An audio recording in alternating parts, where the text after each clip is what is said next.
La loi des finances 2023 prévoyait une récolte céréalière cette année au Maroc de 75 millions de quintaux. Mi-mars, la banque Al Maghreb revoyait à la baisse ses estimations, pariant davantage sur 55 millions de quintaux. Mais chacune de ces estimations ne prenait pas encore en compte la vague de chaleur avec laquelle le Maroc compose depuis le début de la semaine et qui va avoir un impact sur la production agricole du pays, comme l'explique Mohamed Saïd Karouk, professeur de climatologie à l'université Hassan II de Casablanca. Une augmentation de température comme celle-là, elle fait accélérer la croissance des plantes et des fruits et des légumes, ce qui fait que ces produits sont mûrs avant leur temps, avant leur moment, et puis le marché n'est pas prêt à ça, et les agriculteurs aussi n'ont pas suffisamment de temps pour traiter tout ceci. Et juste après, si la vague de chaleur continue, c'est très compliqué parce qu'on ne peut pas continuer son calendrier ordinaire. Parmi les cultures maraîchères les plus affectées par cette vague de chaleur, les pommes de terre et les oignons, dont la croissance est impactée au niveau des tubercules.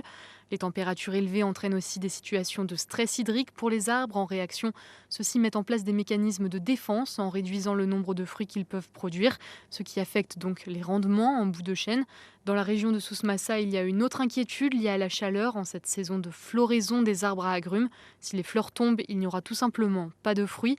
Face à ce constat, la priorité demeure donc l'alimentation en eau des cultures et une meilleure gestion de manière plus générale de la ressource, comme l'explique Mohamed Saïd Karouk.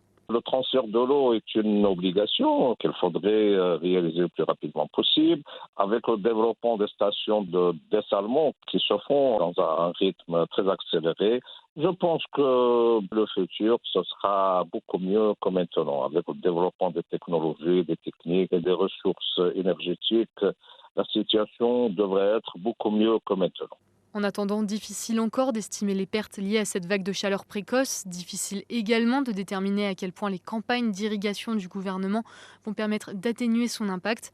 Mais ce premier épisode chaud marque un début de saison agricole compliqué, alors que le secteur représente 14% du PIB du Maroc et détermine le taux de croissance annuel du pays. En raison des fortes sécheresses l'année passée, ce taux de croissance n'a pas dépassé les 1,2%.